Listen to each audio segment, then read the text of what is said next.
لوگ تھے انہوں نے اپنے اپنے طور طریقے پر اور اپنے اپنے دور میں اپنے مذہب کو سپورٹ کیا، لیکن آل محمد کا جو مسلک تھا اس کو کسی حاکم نے سپورٹ نہیں کیا۔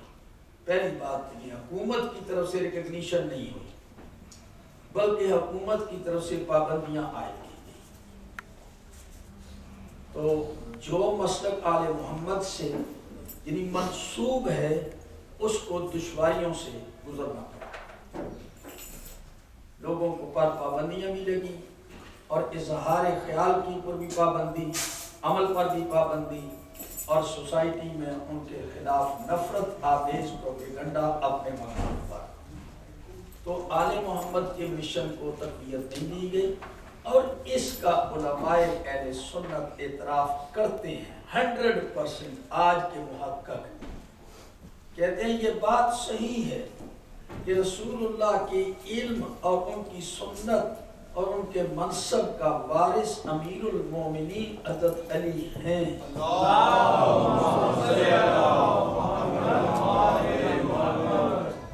جس وقت وراثت نبی کریم کا سوال اٹھتا ہے تو ہمارے بھائی اس کا انکار نہیں کرتے۔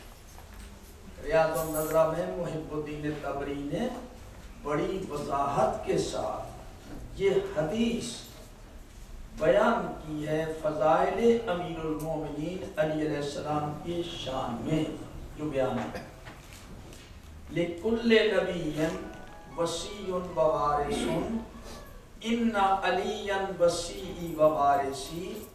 ہر نبی کا ایک وصی ہے اور ایک وارث ہے، ہر نبی کا۔ میرا وصی اور میرا وارث حضرت علی ہے۔ جب برادران اہل سنت اپنے مسلمات میں اس حدیث کو پیش کر رہے ہیں تو آپ ان سے پوچھئے کہ اس کے معنی کیا ہے۔ تو امیر المومنین نے پوچھا یا رسول اللہ آپ کی وراثت کیا ہے؟ تو آپ نے فرمایا علی آپ کو معلوم بھی جو دیگر انبیاء ما سلف اور مرسلین کی وراثت رہی ہے وہی میری وراثت ہے۔ تو حضرت علی علیہ السلام نے فرمایا کہ آپ وہی بیان فرما دیں کہ نبیوں کی وراثت کیا ہے۔ تو حضور نے ارشاد فرمایا کتاب اللہ و سنت نبی، سنت نبی، جو نبی ہے اپنی سنت چھوڑ کے جاتا ہے وہی اس کا ورثہ ہے، جو کتاب پیش کرتا ہے وہی اس کا ورثہ ہے۔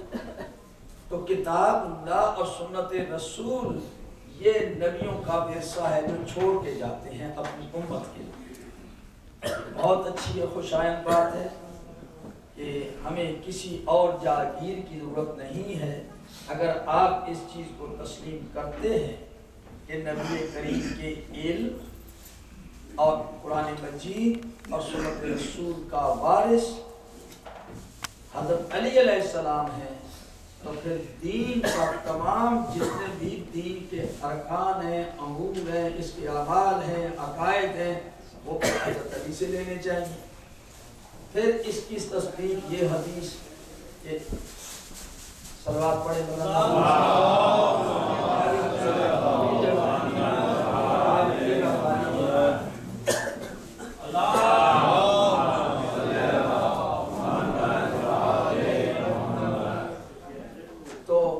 کر رہا تھا کہ ہمارے لیے خوش قسمتی ہے کہ ہم نے امیر المومنین کو تھاما، ان کے اہل بیت کو تھاما، اور رسول کے فرمان کے مطابق ما آتاکم الرسول فخذوہ وما نہاکم عنہ فانتہوا، جو رسول دے دے وہ لے لو، جس سے رسول منع کر دے روکے رک جاؤ۔ تو رسول اکرم نے جاتے وقت ایک مقام پر نہیں 3 مقام میں پیش کرنا چاہتا ہوں آپ کی خدمت میں۔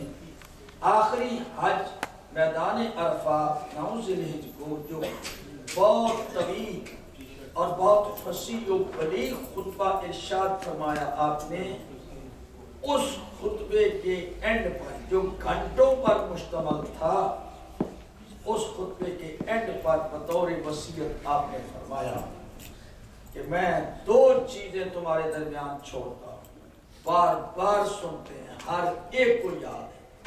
لیکن غور نہیں کرتے کہ رسول اللہ کس میدان میں، کس جگہ پر، کس کانٹیکسٹ میں گفتگو کر رہے ہیں۔ وہ ابھی کوئی حضرت علی کی محبت یا ایک کہتے ہیں کہ انسان ہونے کی حیثیت سے فاطمہ سے محبت ہے، علی سے محبت ہے، اور یہ ہر باپ کو اپنے بیٹوں سے ہوتی ہے، اولاد سے ہوتی ہے، یہ فطری تقاضا ہے، یہ کوئی اس میں فضیلت کی بات نہیں ہے۔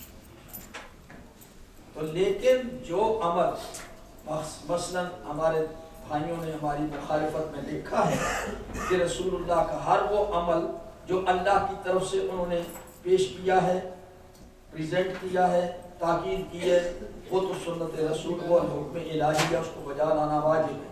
لیکن بحیثیت ایک عام انسان ان کی پرائیویٹ لائف بھی ہے، تو پرائیویٹ لائف میں ان کی سنت اور ان کی سیرت جو ہے وہ ہمارے لیے تکلیف کا باعث نہیں ہے، لائق تکلیف نہیں ہے، کچھ ان کے پرائیویٹ معاملات ہیں۔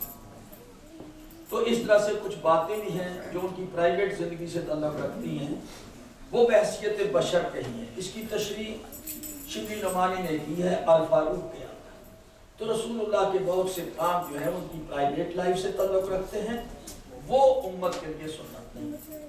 ہمارا اور اہل سنت کا جو بنیادی فرق ہے میرے محترم سامعین، وہ یہی ہے، ہم رسول اکرم کی ایک ایک سانس جو ہے نا، ایک ایک قدم کو اپنے لیے حجت سمجھتے ہیں۔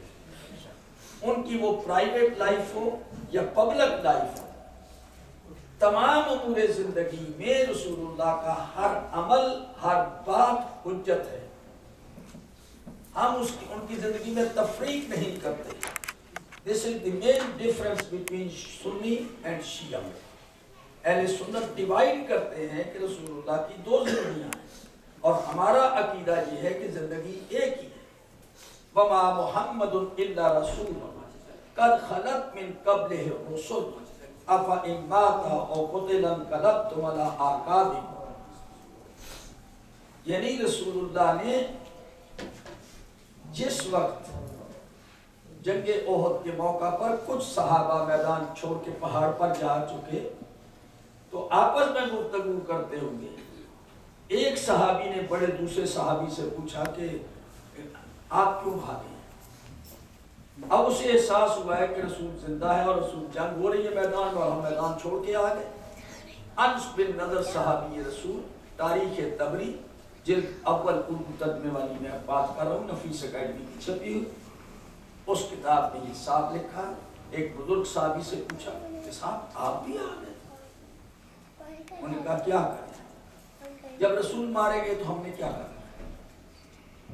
رسول مارے گئے، یہ آواز آئی تھی شیطان